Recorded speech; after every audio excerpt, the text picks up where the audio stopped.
tempo determinado, e há tempo para todo propósito debaixo do céu.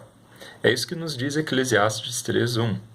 Quando nós lemos esse belo e sábio texto do Antigo Testamento, e todo ele, em todos os seus capítulos e na sua profundidade, nós vemos que esse livro é cheio de sabedoria. Por isso é chamado o seu autor de Eclesiastes, o pregador, o sábio. Nós percebemos que essa fonte de inspiração é a experiência de vida. É claro que Deus inspira também através das observações dos relacionamentos humanos, da observação da natureza e através dos caminhos da história.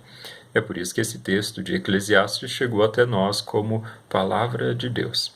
Esse sábio que observa a vida consegue resumir então nesses textos com profundidade aquilo que Deus deixa conhecer de si mesmo.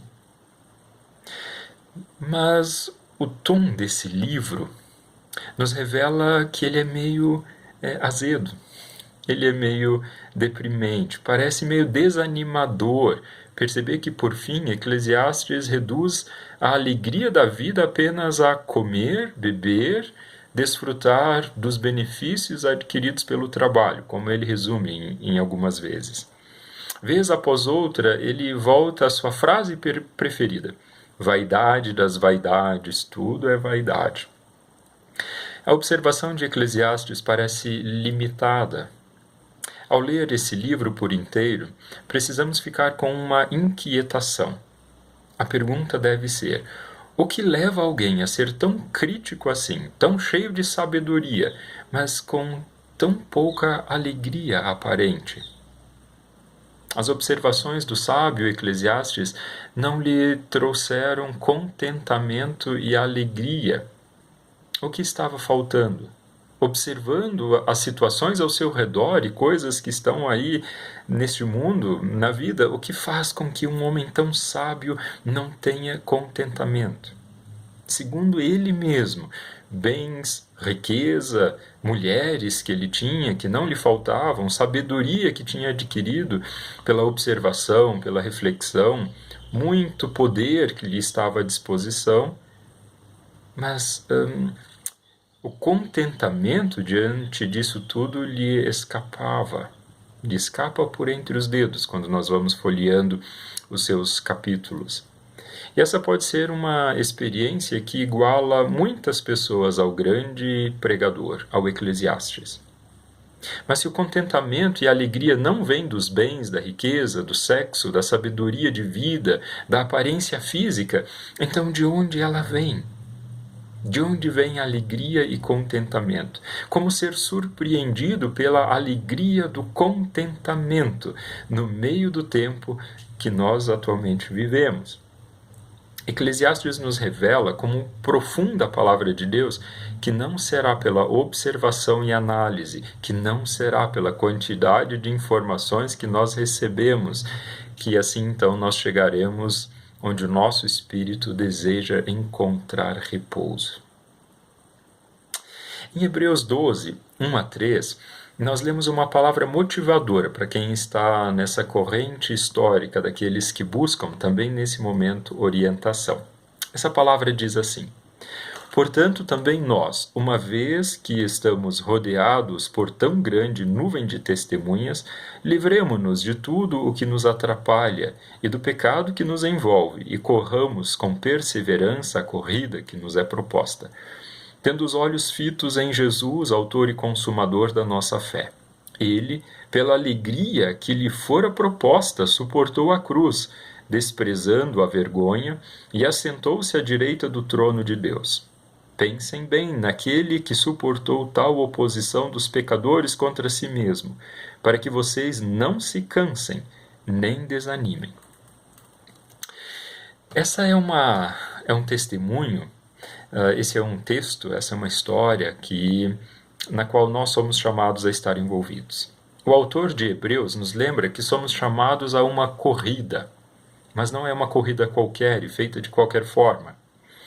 Ela tem um jeito certo para acontecer e tem uma linha de chegada bem estabelecida, além de ter muita gente na torcida. É uma imagem interessante. Mas antes de olhar para essa corrida, vamos dar uma olhada no que veio antes dessa ilustração, desse exemplo que nos quer estimular. Hebreus 11 narra com grande profundidade a história de muitas pessoas, uma grande nuvem de testemunhas, de vários daqueles que podem ser chamados os nossos antepassados na fé. Ele lembra daqueles do Antigo Testamento, homens e mulheres, que juntos e que em épocas e tempos diferentes vivenciaram essa corrida. Esses nomes que ele lembra no capítulo 11 podem ser unidos a muitos outros que são daqueles do Novo Testamento. Pessoas, corredores, nessa maratona da fé, nessa vida que vão vivendo sob o olhar atento do próprio Deus e em fidelidade a Ele. No capítulo 11 de Hebreus, nós somos lembrados de Abel, Enoque, Abraão, Sara, Isaac, Jacó, José, Moisés, Raabe, Jeremias, Davi, Samuel e muitos outros, que ele vai narrando, alguns sem mencionar inclusive os nomes, mas apenas a corrida, a carreira que tiveram de fé. Essa é a nuvem de testemunhas que viveram antes de nós e que nos motiva a seguir a corrida. O testemunho de vida que eles deixaram vibra na arquibancada da minha corrida e quer vibrar na arquibancada da sua corrida também. Você ouve os gritos de estímulo que vem do Antigo e do Novo Testamento, que quer te motivar a manter o ritmo e a seguir a corrida? É isso que o autor de Hebreus quer despertar dentro de nós. Esse estímulo de uma nuvem de testemunhas, de uma quantidade enorme de pessoas que está vibrando e torcendo por nós. Eu acho fantástica essa analogia de Hebreus 12, 1 a 3, a respeito da corrida, que na verdade lembra a antiga maratona dos gregos, de onde então também os Jogos Olímpicos bebem sua fonte. O autor de Hebreus quer nos despertar para enfrentarmos a vida ouvindo as palavras de estímulo dos nossos antepassados na fé. Quero citar uma palavra de um dos meus devocionais que tem me inspirado muito no ministério de serviço a Jesus. Quando abordou essa palavra de Hebreus, ele escreveu assim, eu quero citar: o caminho nos apresenta muitos desafios e contratempos. Por vezes chegamos a achar impossível prosseguir e nos sentimos tentados a desistir. Somos lembrados da existência de uma nuvem de testemunhas que correram antes de nós e triunfaram. Até aqui então a citação. Sim, nós estamos vendo muitos contratempos neste momento. Muitos planos estão sendo adaptados, muita coisa está ficando pelo caminho, outras estão ainda bem confusas a respeito de como irão continuar. Mas somos lembrados da grande nuvem de testemunhas. Eles correram suas maratonas não sem contratempos, não sem lutas e nem mesmo sem obstáculos. Vamos seguir a corrida e triunfar ao passar pela linha de chegada e encontrar aquele que chegou lá antes de nós para nos abraçar e acolher. Mas essa corrida não pode ser feita de qualquer jeito. Precisamos nos livrar de todo o peso, de tudo que nos atrapalha e da tendência de nos desviarmos do alvo, é o que Hebreus 12, 2 e 3 quer nos mostrar. Quais são os pesos que têm gerado cansaço na corrida da sua vida? Talvez nesse momento ansiedades, medos, preocupação, a quantidade exagerada de notícias que vem chegando até nós nas mídias, as fake news que nos deixam mais confusos do que bem instruídos, talvez você esteja tão envolvido numa quantidade tão grande de desinformação que aos poucos isso começa a pesar. Quem sabe é o momento de se informar e desligar então depois o celular por um tempo, de deixar de lado aquilo que tem gerado no seu coração mais e mais ansiedade, sem resolver aquilo que tem então causado preocupações. O que pode estar te desviando, então, desse alvo dessa corrida? Eu não quero ficar pelo caminho dessa corrida. E sou grato a Deus por essa palavra que me desafia a correr atento às testemunhas que vieram antes de mim. Eles têm muito a me ensinar sobre o contentamento que traz alegria durante a vida. Quando olhamos os exemplos dos nossos antepassados na fé apresentados no Antigo e no Novo Testamento, aprendemos que nossa corrida não é por competição, no sentido de que quem chega mais rápido e corre melhor, chega primeiro e ganha. Nossa corrida é coletiva, com ritmo apropriado e necessário para não desfalecermos no caminho.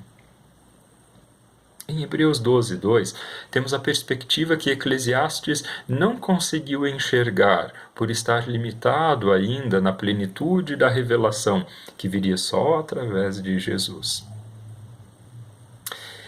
Eclesiastes não conseguiu perceber que precisava ser surpreendido pela alegria de um contentamento. Aquilo que aguardamos é incomparavelmente melhor do que aquilo que administramos por este caminho nessa corrida. Essa perspectiva nos deixa com contentamento para viver o que nos está proposto agora. O que nós aguardamos é bem melhor do que aquilo que nós administramos agora. Mas, enquanto mantemos o ritmo da corrida, precisamos nos perguntar pelo que gera a motivação para continuar, para dar o próximo passo nessa corrida, por vezes extenuante. Certamente há uma grande alegria em saber o que nos espera na linha de chegada. Da mesma forma, é gerado dentro de nós uma profunda alegria o fato de saber em que tipo de corrida, na verdade, estamos. Aproveitando ainda mais um pouco a analogia de Hebreus 12, enquanto as dores musculares da corrida começam a incomodar, quem sabe que tipo de corrida está correndo e tem claro a linha de chegada, esse conseguirá curtir o percurso da corrida, sem perder o foco na linha de chegada. Nesse quesito, o próprio Jesus é o nosso maior motivador, como Hebreus 12:2 já nos mostrou. Jesus, no Getsêmani, foi colocado sob a tensão de escolher entre a vontade do Pai e a sua própria vontade, e então ser poupado. Neste ponto, nós não devemos comparar, ou aliás, nos comparar com Jesus. Não é esse o interesse de Hebreus 12:2. Não é nos colocar com a consciência pesada, principalmente aqueles que querem vivenciar a fé de uma forma sincera. Não podemos nos comparar, nos colocar como referencial ao lado de Jesus. Nós não somos Jesus. E quando Hebreus 12:2 então nos coloca ele como referencial, na verdade ele está querendo nos mostrar uma perspectiva importante na vida. Na verdade, é o fato de ele ter vencido a corrida que faz com que sejamos aceitos quando chegarmos na linha de final, porque é ele que chegou lá primeiro e que garante que quando chegarmos seremos então também acolhidos. Hebreus 12:2 ele quer nos mostrar um princípio muito importante, não de comparação com o próprio Jesus, mas ao dizer que em troca da alegria que lhe estava proposta, suportou a cruz desprezando a vergonha, então nós somos lembrados de algo muito mais profundo e importante. Nós olhamos para uma perspectiva além, para além do momento em que nós estamos vivendo, para além das dores musculares que estamos sentindo, para além das angústias, das preocupações que temos vivido, para além daquilo que nós agora podemos ter como coisas que nos limitam. Essa é a perspectiva para a qual então Hebreus 12:2 nos aponta, e que estava tão longe do coração do grande pregador Eclesiastes que buscava sabedoria nas observações a respeito da vida e que ainda não tinha percebido a plenitude da revelação, que só viria ainda em Jesus. Enquanto corremos essa corrida, nós precisamos aprender a viver o contentamento com os olhos voltados para o alto, os olhos voltados para Deus, não para os temores não para as coisas que nos ameaçam. Atento sim a todas essas coisas no percurso e na corrida. É necessário saber como viver, ter sensatez em ficar em casa, em olhar o tempo oportuno para todas as coisas, a sensatez de estar à disposição também de outras pessoas neste momento importante. É importante perceber onde estamos e aprender a viver. Mas os nossos olhos se voltam não para aquilo que nos ameaça, mas para aquele que é o nosso resgatador, para aquele que é o nosso motivador. Nossos olhos se voltam para aquela nuvem de testemunhas, para aquela arquibancada cheia que vibra e torce por nós para continuarmos então dando passos adiante, seguindo adiante. Quando nos prendemos apenas às observações sobre a vida e as coisas da vida, buscando encontrar o contentamento nos bens, na comida, nas viagens, no sexo, na aparência física, isso nos coloca juntos do Eclesiastes, na sua profunda sabedoria, na sua forma de vida, mas com um tom meio pessimista, limitado, até deprimente e deprimido. Aqui, então, nós somos chamados a uma outra perspectiva. E nesse ponto, mais uma vez, a palavra de Deus não nos deixa sem direcionamento. Em Filipenses 4, 10 a 14, nós temos um ensino profundo sobre o estilo da corrida que gera alegria. Eu quero ler esse texto para você, para que nós possamos meditar nele. Filipenses 4, 10 a 14 diz assim, Paulo escrevendo a uma comunidade que lhe era muito amada, com um relacionamento profundo que foi estabelecido entre ele, o fundador, o apóstolo, e aqueles então que aprenderam a amar o seu apóstolo e aquele que aprendeu a amar essas pessoas. Filipenses 4:10. Alegro-me grandemente no Senhor, porque finalmente vocês renovaram o seu interesse por mim. De fato, vocês já se interessavam, mas não tinham oportunidade para demonstrá-lo. Não estou dizendo isso porque esteja necessitado, pois aprendi a adaptar-me a toda e qualquer circunstância. Sei o que é passar necessidade, sei o que é ter fartura. Aprendi o segredo de viver contente em toda e qualquer situação. Seja bem alimentado, seja com fome, tendo muito ou passando necessidade. Tudo posso naquele que me fortalece. Apesar disso, vocês fizeram bem em participar de minhas tribulações.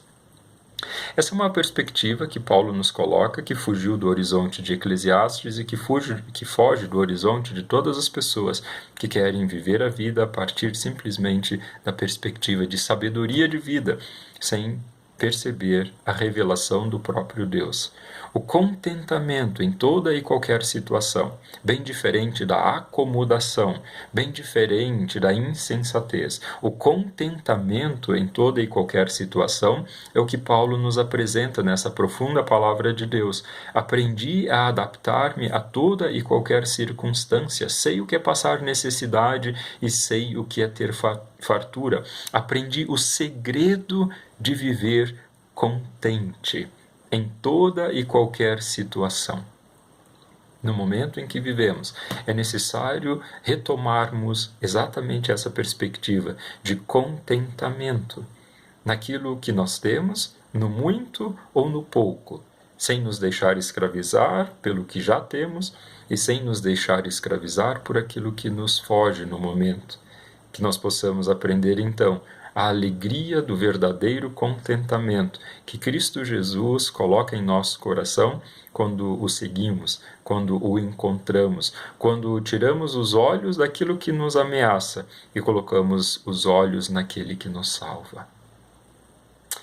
Temos esse ensino profundo da palavra de Deus nos mostrando o estilo da corrida que gera alegria. O contentamento em toda e qualquer situação é possível ser vivenciado quando os nossos olhos estão voltados para aquilo que é sublime, superior, que é fonte de toda a vida, que é o próprio Deus que se deixa então revelar a nós através de Cristo Jesus, não por observações a respeito da vida, não por observações a respeito da natureza, mas pelo agir profundo do Espírito Santo, quando então ele nos fala, quando ele alarga o nosso coração e entendimento para acolhê-lo, para recebê-lo em nossa vida, para vivenciar então esse amor acima de todas as coisas ao próprio Deus e o amor ao próximo como concretização dessa plenitude de contentamento. Aprender a viver o contentamento em todas as situações. Eis o verdadeiro mistério da fé, que nós possamos então, nesse tempo em que vivemos, olhar para o autor e consumador da nossa fé, Jesus. E que esta palavra te estimule a vivenciar a fé, a esperança e o amor.